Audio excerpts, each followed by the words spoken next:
Sneakers and Cleats, the podcast. Welcome back to the Sneakers and Cleats podcast. It is Thursday, December 12th. This is episode 156. Don Harris, Matt Roy here. I'm wearing this resplendent shirt to give a little bit of love to the Bernie All-Stars that we had it back in this summer. So that was great of them. What's going on, Don? End of my work week, and I'm very happy about that. It has been a long week. Putting long packages together takes a lot out of you. Oh, I spent 20 hours on that 75th anniversary. It was a really cool day yesterday, though. Hats off to all of those, like Luis and Bob, who've worked here many years, part of the family that has been around since December 11th, 1949. Yesterday was the 75th anniversary of WOAI. Yesterday, the 75th anniversary. We celebrated all day yesterday. And because I don't know how he was voted to do this, because I guess they said, you're the one who's been here the longest. They said, you're old, you do it. You're old, you remember some of these people. And so it was a real labor of love, though. I started working on it on my off days on Saturday and Sunday last weekend and doing some research and finding video. And it was really cool to look back and see, you know, it is a rich history. When you say you're the first in anything and the first in San Antonio, we were the ABC, NBC, CBS affiliate all in one. To look back at those early days of television and how they did it, every show was live. It was music shows and entertainment shows and interview shows, and the commercials were live. People came in and read spots. I didn't know Vern Lundquist was in San Antonio. That was cool to learn from your pieces. Vern anchored here in 1966. Love Vern. We'll throw your what you did in the show notes so people can watch if they want. Okay, yeah. There's a cool little story. It's about 4 minutes long on the history of the station, and if I do say so myself, it's interesting. I thought it was good. I learned a lot. Yeah, absolutely. Always learn a lot from those kinds of pieces, but those they're so labor intensive sometimes, and so it takes a long time to put it together, especially when you care about something. You put a lot of time into it, and so it's like after it's done, you're like, So people don't understand, I don't think, some of how they make the sausage stuff that we do, but in a story like that, where you have, I don't know, I want to say hundreds, but at least 100 of these images from old video and newspapers from... You have to resize them. And you have to resize every little clip as you're editing it. And there are little bitty things on the timeline, and so you're sitting there staring into a computer for 12 hours at a time. Yeah, and plus when you're doing it, like, after a 6-minute piece takes 24 hours to edit. Like, it's a long time to edit. So. Anyway, we are got a lot of Spurs to talk about today, got a lot of Cowboys to talk about today. Shout out Tom Guerrero. For those who... Yeah, but we're waiting for it. Yeah, he'll get on there eventually. Want to remind everyone to subscribe to the YouTube channel, News 4, Fox SA. That's where you'll see pieces like Don's, like mine, and whatnot. Plus, you'll get to see this podcast every Monday and Thursday. And download, rate, review the podcast version of the podcast, audio version, wherever you get your podcasts. I do mine on Apple, but that's just me. Spurs talk today. We got the number one high school player in the nation says he thinks he'd be a great fit here in San Antonio with Victor Wembanyama, so we'll talk about that. Plus, Chris Paul sat down with Tony Parker in something that I thought was a really cool interview. It's about a 22-minute interview that Chris Paul and Tony Parker did in the Spurs facility. Grabbed a few of the interesting nuggets out of there. We'll discuss that today on the pod. Plus, we'll talk a little bit of Cowboys today after they've basically been eliminated from playoff contention as of Monday. What's Mike McCarthy's future look like? Plus, the Demarvion Overshown injury. We'll get into that, which is just devastating for him. Let me ask you this real quick. Yeah. When was Chris Paul's rookie year? He's in year 18, so it'd be, 2006, 2005, something like that? Okay, so he came in about 3 years after Tony. I was going to say they're about the same age. Close. I mean, they're about the same age. Tony retired when he was 37, and Chris Paul's about 39 right now. So Tony's like 43-ish, maybe 42? Yeah. Something like that. He just got he retired in 19. He got into the Hall of Fame in 24, and he retired when he was 37, so he's probably 42, 43 years old, if my math's right. But anyway, so I got trivia for you. Good thing. Let's do it. It's one I think you'll know. Okay. But we'll see.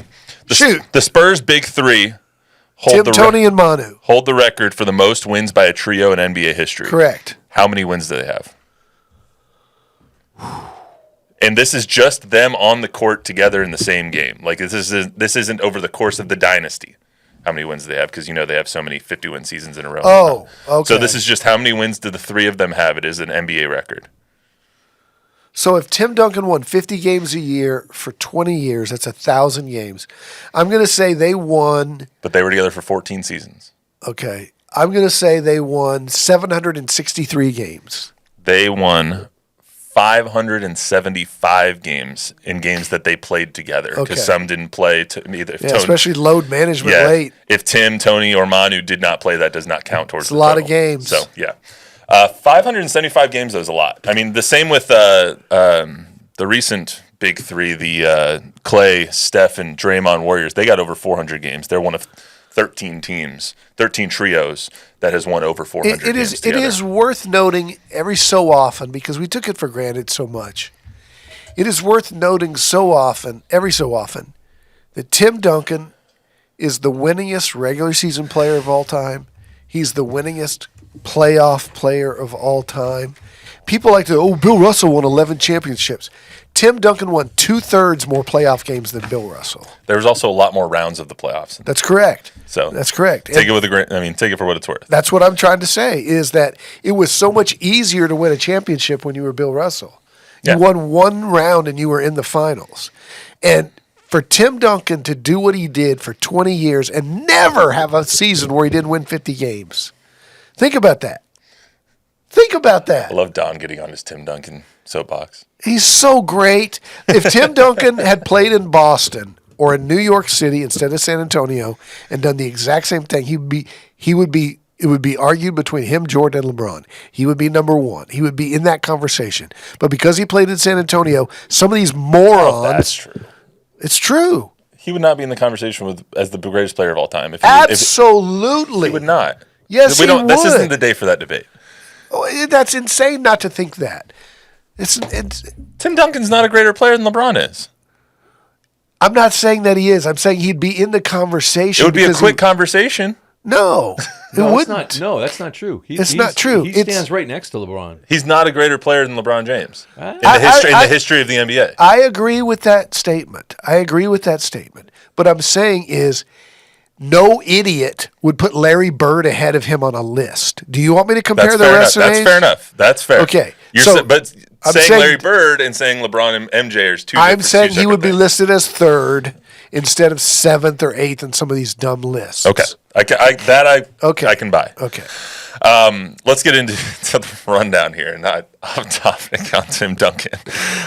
So something we all found interesting this week, and we have a great article up on our website, News4 and Fox essay from Dusty Garza of Spurs Report, who kind of wrote about all this and has a little bit more context if you want to read about it. About Tony? About AJ. What's his last name? How do you pronounce it? Debansa. Thank you. I was going to pronounce T is silent. T is silent, as we learned. So AJ Debansa, the 17-year-old senior at Utah Prep, he went on First Take this week to announce his BYU. Yeah, his school of choice. He's going to BYU over other schools like Duke and North Carolina and all of them. So he's the number one basketball recruit in the country. And Stephen A. and him were talking on First Take. And this isn't one of those screaming A moments, which is good. But it's they were talking on First Take about where he sees himself fitting in the NBA. And this is what he had to say. Is there a system that exists out there that you think is tailor-made for you? An NBA? Yes. Spurs and Magic. Spurs and Magic. Mm-hmm. Why those two teams? See, look, you watched the film. Of course. How you think me and Wemby would play? You know, Wemby's 7'5", and his brother versatile. He pulling up from 3-point range at 7'5". You got a shot. I don't know how much film Stephen A. is watching, but that's besides the point. What was AJ trying to say? He plays like LeBron? No, he was saying he thinks he would fit well with Victor. Wemby. And every player in the league says that. Exactly. But I want to look at it from the 30,000-foot view. He's a 17-year-old kid. He might not even make the NBA. We have no idea what's going to happen. He will probably, but we have no idea what's going to happen between him and how good of a player he's going to end up being. But from the 30,000-foot view, this is yet another name we can add to the list of players who reference Victor as someone who they want to play with. Of course. And that says to me that it's less now about the book was out on San Antonio for a long time. The free agents don't want to come here. Rookies don't want to come here, blah, blah, blah, blah, blah. I think that's changing now, and players want to play with the players and not so much for the city that they're in. You know what I mean? I think they want those teammates. They want to play with the great ones. Well, okay, I think two things there. Yes, they do want to play with great players. They don't care what cities it's in. Yeah, it's less so about the market. It's always about the money. And I don't think that – I think there was a misnomer that teams didn't want – that free agents didn't want to play in San Antonio because it was a small market or whatever. It's always about the money. When the Spurs had money – to go after LaMarcus Aldridge in free agency or Richard Jefferson in free agency, they always got the guy they wanted. The Spurs never had a lot of money in free agency, and that's why guys didn't want to come here. But you notice that the guys did come here that didn't require a lot of money. The Tracy McGrady's of the world at the end of their careers. There was 5 or 6 of instances like that where there were guys that wanted to come try to win a championship when it didn't require money. But the Spurs, because they were paying Tim, Tony, and Manu, never had the max to offer free agents. But that's different in this kind of scenario because right now, one, they're not paying a bunch of people. And two, you're not coming to this version of the Spurs to win a championship. Correct. You went to those versions of the Spurs to try and get carried to one. Correct. So that's a little bit different now too. Yeah, and I think guys see the future. They're not winning championships right now, but they're going to. Right. I mean, at least they'll be in contention, for sure. We think, for them. Yeah. But I just thought it was interesting that a guy who has never set foot in the NBA, hasn't even set foot in college yet, is thinking about that far ahead. Who do I want to play for? Who do I hope maybe has that number 1 pick in 2026 after this Cooper Flag draft, the next season after that? Who am I hoping that it's not going to be the Spurs. Unless it's somebody else's pick. I mean, it would have to be someone else's pick. Well, it's just like this year. They're not going to have the first pick this year unless it's Atlanta. And Atlanta's playing pretty well, actually. Yeah, well, yeah. Did you see the ticket prices for the Emirates Cup dropping like rocks after they made the finals? I didn't see it. It's so funny. Are they in the championship game? I think they're in the championship game with the Rockets. So the Rockets are good. The game they won last night was BS, but yeah, they are good. So the Warriors are good now too. Yeah. Spurs. This version of the Spurs. I'm trying to think when Duncan was young, it was Utah, and then it was Dallas and the Lakers.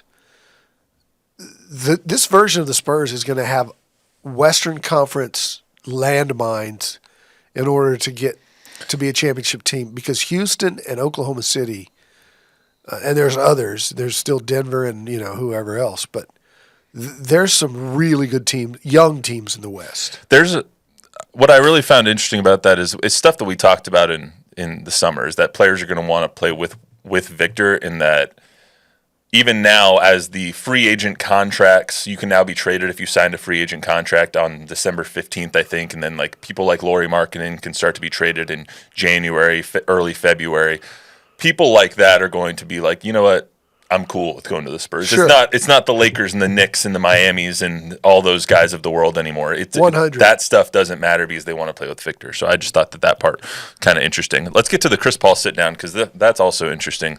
So just real quick, yeah. Johnny Garcia was asking, since we were talking about championships and all Johnny, he wanted to know how many years you guys think the Spurs are away from number 6. At least 3. Yeah, I would agree with that. It's going to be a climb. I would say from winning number 6, at least 3. From getting to where we're talking about them going to the finals and maybe a conference championship and kind of. You never know. I would say maybe 2 years from that, but 3 years from actually having expectation of a title. LeBron won in year 7. Michael won in year 7. Tim won in year 2. Tim was set up for success, though. Absolutely. What year was LeBron? 7. What year was Tim? 2. Okay. Yeah. Tim had better teammates. LeBron went to, 9 straight finals? So. Yeah, in the awful Eastern Conference. I mean, with my Miami Heat. So. Yeah. He had to go to a different team. Is that what he had to do? Yeah, he had to team up with the other guys. All right, Cleveland, calm down. He had to team up. Cleveland Bob over here. So let's get to the sit down that Chris Paul had with Tony Parker. So the Spurs social media team's actually been doing a really good job. Not that it's a surprise, Shout out Taylor Hare. but they've been doing a really good job this season. They did that great tribute for CP3. They've done a lot of really cool things this year. Another thing they did was they sat Tony Parker and CP3 down at the Spurs facility and kind of did let Tony and him just have a conversation. They probably had some talking points and whatnot, but they just talked about their careers together and everything that they've gone through together, how they used to play rock band in between playoff games at Tony's house and at CP3's house. It was really, really interesting. A couple of the things that I took away from it, though, are CP3 talking about this version of the Spurs, why he came to the Spurs. They talked a little bit about Chris's history and how his teams that he went to, because I think this is now his sixth team, went on to have success and why that happened. So this is a brief snippet of that conversation. Every time you came in a new team, you changed the whole thing. You still think you can do it? Absolutely. Absolutely. First and foremost, I don't think it's just like a me thing, but it's more so when I got here and saw the guys. I mean this when I say that it's such a great group of guys and guys that love to hoop. You know what I mean? I think they just need a little bit of structure. You know what I mean? Not saying they didn't have that, but it's certain things that only like players know, right? What was it like for you when you came in? For me, it's funny because when I came in, I was 19. It was only guys over 40 years old in the teams. He did come on to an old team, but Tim Duncan didn't talk to him the whole first season. I don't think anyone wanted to talk to him for the whole first. The CP3 went on to say that he never thought he would want to coach, but he's kind of open to it now. As he progresses to get older, he would want to maybe own a team or be in an ownership group for a team. But I thought he also said he only wanted to play 1 or 2 more years. But I thought it was interesting, those structure comments that CP3 made, because that's one thing that I think all of us were saying last year and the year before that, is that this team is good and they have young, hungry talent, but they don't know how to play basketball. You know what I mean? Like, they don't know the structure of the game. They don't know that coaching thing. And so even he referenced it, they just needed players to teach them how to play in the NBA. Yeah, and I mean, this is interesting, right? Because you're talking about an organization, a team that is the best organized and the greatest coach in the history of the game. So what Chris Paul's saying is, even with great coaching, there are decisions made on the court that only players can make. Right.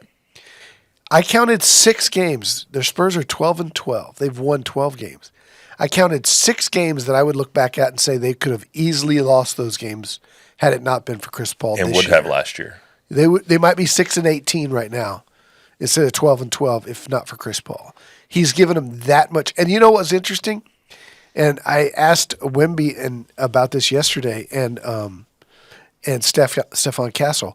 When Chris Paul got that award after the thing, and they gave him the plaque, the giant poster frame thing, with all the people, really cool gift.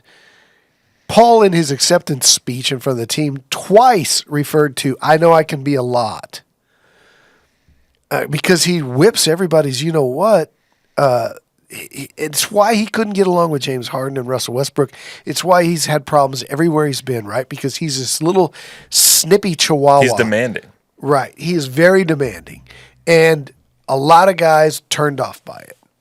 This is a perfect fit for him because you have, A, young players willing to learn and grow, and 2, they've got thick skin because they've played for Pop. And that's what some of them have thick skin. Well, I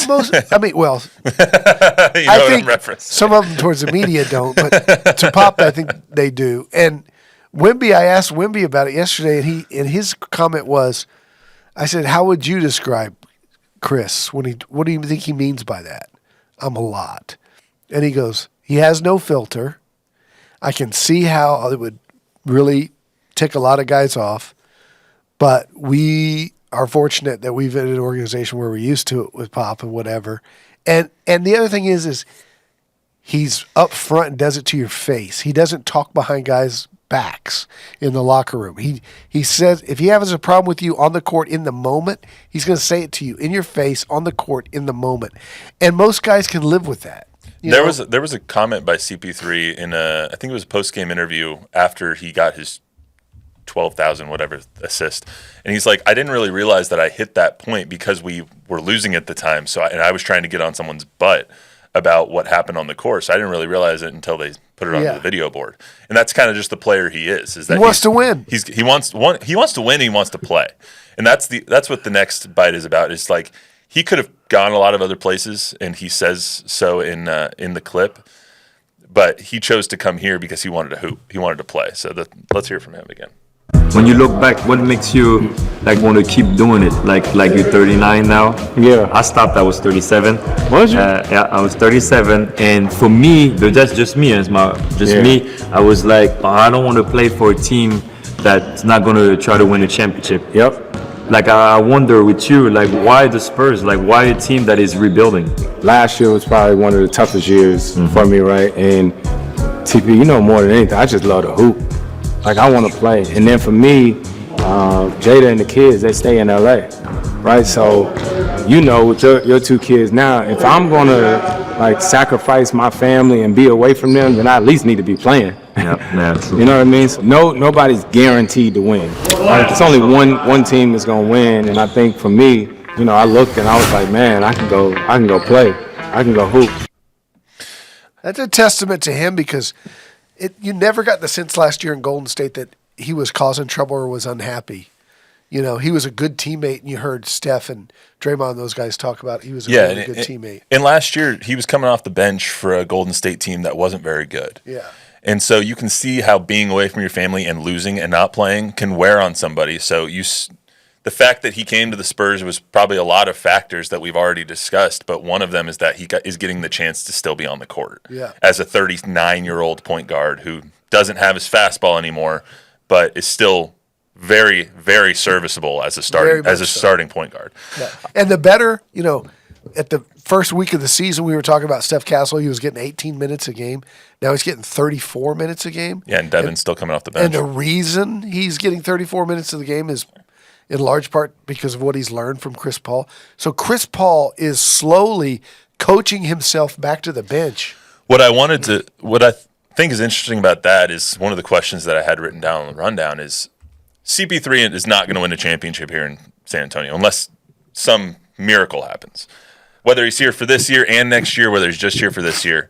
What do you think the impact of CP3 is going to be when the Spurs do eventually get back into contention? Do you think like we're going to look back when, let's say in 5 years, when the Spurs win a championship, and we're going to say, you know what, they wouldn't have been here without Chris Paul? 100%. David Chancellor and I were talking about this morning. Absolutely. In fact, David Chancellor this morning told me, he goes, you know what, I can see Wemby hoisting the trophy in 5 years, whatever, saying, I want to thank Chris Paul for blah, blah, blah, blah. Yeah, I think so too. I think that's very reasonable to think that like Chris's influence on this group. It's noticeable. It's noticeable. His influence on this group is crazy. We're 25 games in it. It's noticeable. Yeah, I mean, you said it on Monday. Like you didn't think that you would want him back for another year after this, but you would welcome him back. Yeah, 100%. Yeah. I mean, he talked about He's not only leading these guys and growing these guys, he's hitting game-winning shots. Yeah, he's playing well. Yeah. It was a really, really cool conversation that him and Tony had. Go to the Spurs YouTube page after you're done watching this podcast and check it out. It's extremely fascinating. Don, would you draw any parallels between Avery Johnson and Chris Paul? Yeah. Yeah, there's a couple, and one of them is some of their teammates want them to shut up, and wanted them to shut up. Malik Rose and Avery had a very difficult relationship. Malik Rose, as a young guy, didn't want to listen, and he learned later to do just that. But Avery was a verbal leader. Chris Paul is a verbal leader. I'll tell you this. My brother-in-law, who coached 30 years in the NBA, Alvin Gentry, coached Chris in L.A. with Doc Rivers. And he was with Chris for 1 year in L.A. with the Clippers. And he said that he's the smartest player I've ever been around. He would be the best coach in the NBA the moment he put a suit and tie on. Like, he wouldn't have to do it a year or two. He said he's the smartest guy and the best player. The Derek Fisher route. Was Derek Fisher a very good coach? Well, No, I mean, I'm just saying, like, he got off the court and went to the sideline. Yeah. I'm just saying that kind of route for Yeah, CP3. he would be. Larry Bird tried coaching. Magic Johnson tried coaching. Bill Russell tried coaching. Steve Nash. Did Steve Nash coach? Yeah, Brooklyn. Oh, yeah, that didn't work out, did it? No. That was so bad I forgot about it. There's a lot of players that try and coach. Yeah, and most coaches are former players. Didn't Michael Jordan try and coach? Or he just go right into ownership? No. I thought he tried to. He was like a coach owner there for a second with the Wizards. Steve Kerr's a good coach. He's a great coach. He's debatably one of the best coaches coaches of all He was also time. a GM first, but he was never an assistant. He came off the sidelines though. He was in the broadcast booth. He was. He was a general manager before that. He was a broadcaster GM, then broadcaster. Right. But anyway, it was a really interesting conversation that they had with the Spurs. Actually, Chris Paul mentioned the ownership route, and he's like, I've been to 6 teams. I've taken something from every single one of them. So if I was to ever be in the ownership or the coaching carousel in that sort of realm, I can kind of draw on all that experience. See, most great players make so much money that they would not, like Tim Duncan, that they would not like the grind of coaching. Yeah, right. Tim did it for half a season or one season and hated it. Well, LeBron's going to want to be an owner of the Las Vegas team whenever he retires and they move a franchise to Las Vegas. Like, he's going to try and own that team. So, I mean, but LeBron's also one of the best players of all time, if not the best player of all time, and is a freaking billionaire. Coaching is a hard life. Yeah, absolutely. A lot of hours. Why are you looking up Ime Udoka? I thought he was another really good coach that played with the Spurs. You might need to move the mic a little closer. He's a good coach. A good coach. Ime came up through the ranks, though. He really paid a lot of dues as an assistant. Chris Paul wouldn't do that. He would just go straight to being a head coach. All right, we're moving on to the Cowboys. Danny Ainge. What I'm going to start doing is just shushing people when we have to move on. All right, let's go to the Cowboys real quick before we get out of here. Bengals beat the Cowboys 27-20. I was so close to calling that game absolutely correctly. I called 23-20 Cowboys, and it would have been 23-20 if they didn't commit the dumbest play I've ever seen. Only the Cowboys can lose on a punt that they blocked. Yeah, true. Like, they block the punt and end up not getting the ball and Leon Lett. It was so stupid. Whenever I think of Leon Lett, I think of BB knocking the ball out. I don't think of the Leon Lett game. It was the next year. Yeah, I think of the Super Bowl Leon Lett moment, not that one. Yeah. But same thing. We were talking this morning. What's the worst way to lose a game that you've ever seen on like a last play, other than like a Hail Mary? The drive, the fumble. The fumble. That's significant. Miracle in the Meadowlands? Herm picking that up True. for the Eagles? That's pretty good. I mean, that's a pretty brutal way to lose. Yeah. How about your star running back getting trucked as he snaps the ball to your quarterback, like the Cowboys did against the Niners a couple years ago? Oh, yeah. That's pretty bad. So the Miracle on the Meadowlands is the closest thing I can think of to it in the NFL, but this is a true story. I was anchoring the weekends here years and years ago, late 90s, mid to late 90s, and Baylor had hired a new head coach, Kevin Steele, who's been a longtime defensive coordinator all over the NFL. He was their head coach at Baylor. They had been a horrible program, like 0-12 the year before, maybe 1 or 2 wins. He was trying to reestablish a program. They're playing UNLV early in the season. Baylor has the ball and the lead with like 3 seconds to go in the game. And they're at the UNLV 2. And instead of taking a knee and the victory, they tried to run it in, and he said afterwards, I'm trying to establish a culture and that we're going to finish the job or whatever. He Mario Cristobal'd it. The guy fumbles 5 yards deep into the end zone. At about the 1, it came out. The safety picks it up 5 yards deep and goes 105, and they lose with zeros on the clock. It was the only time since they started keeping stats in college football that a team had lost a game with the lead and the ball in the last play. I mean, I'm just trying to think of other great plays and bad ways to lose. That Utah BYU game this year where they had 4th and 11. Utah had a 4th and 11, or excuse me, BYU had the ball 4th and 11 in their own side of the field, and the quarterback was being sacked by Utah in a rivalry game, and they called just a bull crap holding call on the defense, and then they gave the new set of downs. BYU goes down, off kicks the field. goal. Yeah. The Stanford, the band is on the field is a pretty bad way to lose, I would say. Yep. And then what was the last one? Oh, the Leitner play is probably a pretty bad way to lose. No, that's a great play. I mean, it's a bad way to lose, though. Yeah. Red Bright 88 from the Brian Sight era. I don't know if you got it. But Nah. Shut up. the fumble on after the drive is self-inflicted. I'm talking about sometimes you just get beat by a better guy who makes a better play. But to have the ball and the lead and not take a knee is just insanity. I think that getting back to the Cowboys, the worst part of that game wasn't that they lost. It was the Demarvion Overshown injury. By far. The fact that the brightest spot on your team, I would argue, this year in has more been ways Demarvion. than one. He's a great dude. Great kid. He is a stand-up individual. He Unbelievable. already came back from a torn ACL his rookie year. And now he not only tears his ACL in his other knee, but his PCL and his MCL, and has to have a major knee reconstruction because of this game that he was playing. Like, it's devastating. You could see the look on all of the players' faces when it happened. The fact that they didn't cart him off and he walked or was helped off the field. Don't watch it. I didn't queue it up. Chris Hanks of our sister station in Dallas shot the video of him walking off the field right at him. And I'm thinking, this is 2 days later when he's got the PCL, MCL, ACL. And I'm thinking, why didn't they cart him off?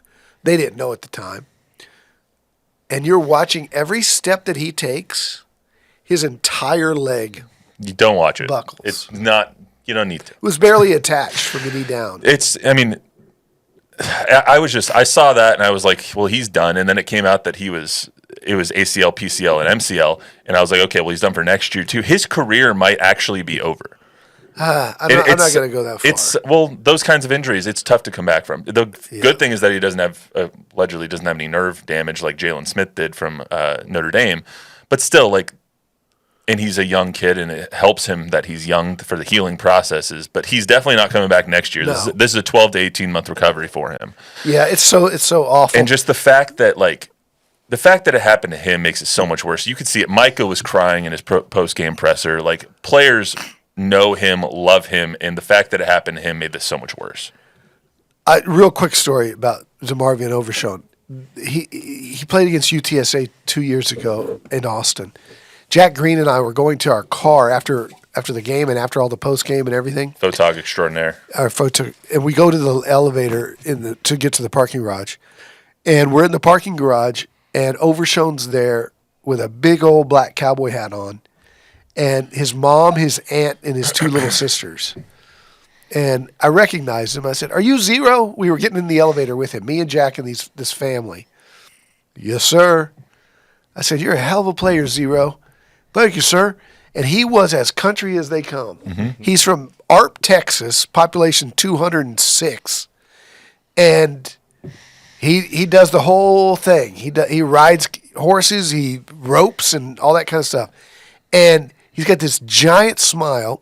A few months later, he gets drafted by the Cowboys. He does this autograph thing out in Bernie. Yeah, at a Texas Roadhouse. And is just the nicest guy to everybody out there. The owner of the restaurant couldn't believe how friendly he was the time that he spent out there. Took a picture with every single person there, and then, signed anything for anybody present. And then he goes to training camp, and we get him at training camp this year after he did his rehab and come back.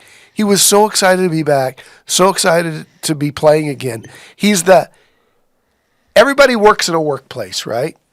And everybody has that one person that just lights up the whole station. Here it's Kelly Flores, right? Kelly. I mean, just the sweetest people, never have a bad day, always bring people up. That's him in that Cowboys locker room. So that it's just such a kick in the gut because of who it is. Yeah, absolutely. And he's a great player. Yeah, and that was my even not even considering on the field, he's been phenomenal on the field this year. He's one of the fastest linebackers I've ever seen, closing in on somebody, closing in on a ball carrier, making phenomenal plays. You just remember that play that he made against the Giants, tipping it up and catching it and taking it taking it to the house. He's ridiculous. Yeah. But it's just like who it is made it so much worse. Yeah.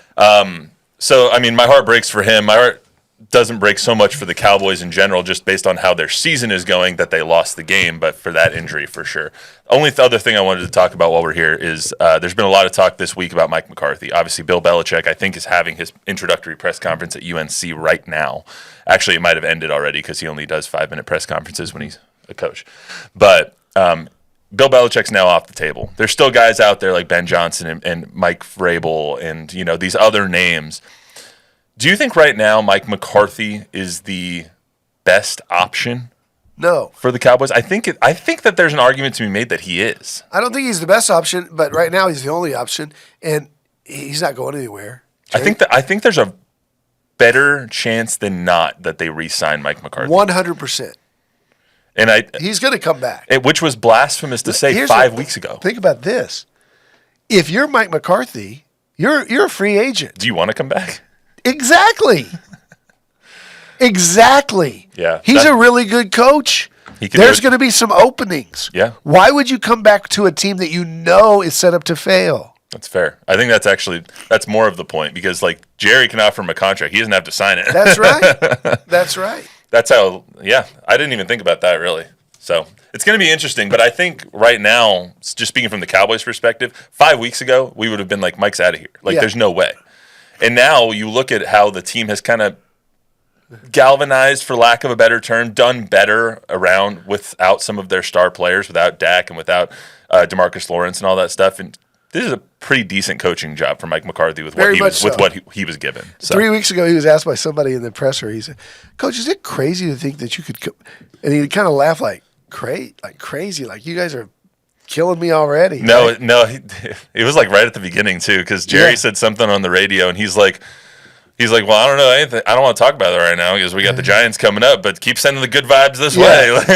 Yeah. I kind of like Mike. He's good with us. He's quirky, as Chuck likes to say. Hey, but the other side about that, what about Belichick? I mean, what did you think of that going to UNC?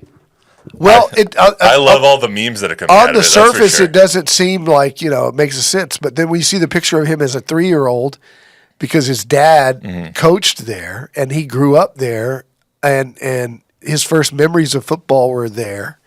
And I think he was assistant coach there at some point, one of his first coaching jobs. There was a really, really good article by Seth Wickersham on ESPN about why this decision was made and what confidants around Bill Belichick are saying. And apparently, this was a big FU to the National Football League. Is not coming back after after all the Robert Kraft kind of sandbagged the Falcons for him last year, after the Dynasty documentary sponsored by Robert Kraft came out and didn't paint Bill Belichick in a very good light. So that's apparently what this is. And he got $30 million. Yeah, I mean, and he's got to hire a GM, Mike Lombardi. Yeah, Bill Belichick. This is going to go one of two ways. Either it's going to be a huge success or an epic failure. There's no in between. True. He's not going to be 6-6 and hoping for a Frisco Bowl appearance. He's going to either win national championships or he's going to be the worst team in the AAC. And ACC, knowing Bill Belichick from what we've seen in recent years, where else is there that many 19 to 23-year-old co-eds? Hey, he can recruit. Let me tell you. I did see the best part about him being hired and dating someone who's 24 years old is all the memes that come along with it. I saw something earlier. It's like Bill Belichick only took this job to get his girlfriend into grad school. So I just think it's funny. But anyway, that's all we got for you today on the Sneakers and Cleats podcast. Remember to download, rate, review, subscribe, give us a 5-star rating, tell a friend, tell an enemy, and go check out Dusty's article on our websites. Go check out the Spurs and Tony Parker and CP3's total conversation on the Spurs YouTube channel. But we will see you back here on Monday. Peace.